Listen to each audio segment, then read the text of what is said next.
नमस्कार. श्री स्वामी समर्थ. आमच्या भागात या दिवसात सगळ्यांच्या घरी एकदा तरी बनणारा पदार्थ म्हणजे शेंगाच्या पोळ्या.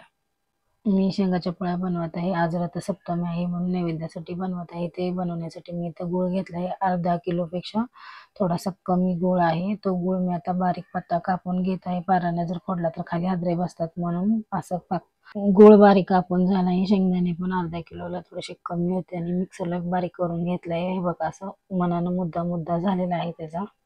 ह्याला मी काय आता ओलं करणार नाही आहे असंच ठेवणार आणि पोळ्या करण्यासाठी मी कणिक पण घट्ट अशी मळून घेतलेले आहेत. कणिक पण भिजले बघू शकताय तुम्ही.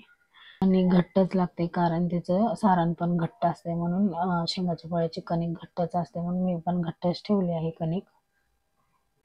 मी आता पोळीचा उंडा भरण्यासाठी ही हातावर थोडीशी चिपटी करून घेतली आणि ही शेंगदाण्याचा लाडू मध्ये ठेवला आणि त्याला असं दाबून फोडून आता सगळीकडे असं एकसारखं गोल करून घेणार आहे. तळ हातात असं असं गोल गोल गोल गोल घोळून ह्याचा उंडा बनवून घेणार आहे. उंडा बनवत असताना हे जे वरती पीठ येते ते साईडला काढून ठेवते कारण साईडला काढतात जास्त पीठ राहते म्हणून. आणि महत्वाचं म्हणजे हे भरून झाल्यावर ह्याला हलक्या हाताने मुक्क्या घालायच्या कारण तो लाडू फुटून काठापर्यंत पोहोचल असं सारण म्हणून बुक्क्या हलक्या हाताने घालून आता मी हलक्या हाताने याला लाटून घेत आहे. माझी पोळी लाटून झाले. तवा पण गरम झालाय पण पोळी भाजत असताना गॅस हाय ठेवायचा नाही कारण लो मिडियम ठेवला तर पोळी छान भाजते कारण पोळी शिजत असताना त्यातला गूळ पगळतो.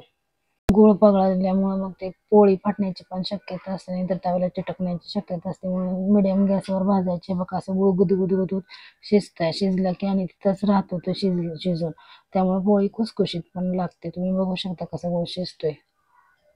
गॅस बारीक असल्यामुळे पोळ्या करपतही नाही आणि फाटतही नाही. चांगल्या पण लागतात टेस्टी आणि खुसखुशीत होतात. महत्वाच्या माझी पोळी पूर्ण कशी फुगली तुम्ही बघू शकताय आणि करपलेलीही नाही. गॅस माझा लो एकदम मिडियम साईजवर आहे. जास्त मोठाही नाही आणि बारीकही नाही. पोळी माझी कशी झाली बघू शकता आणि सारण काठापर्यंत पोहोचले. माझ्या पोळ्या पूर्ण करून झाल्यात बघू शकताय. पोळ्या कशा झाल्या ते पण सांगा मला. आणि पोळी आणि तूप खायला गरम गरम पोळी आणि तूप खायला या. श्री स्वामी समर्थ.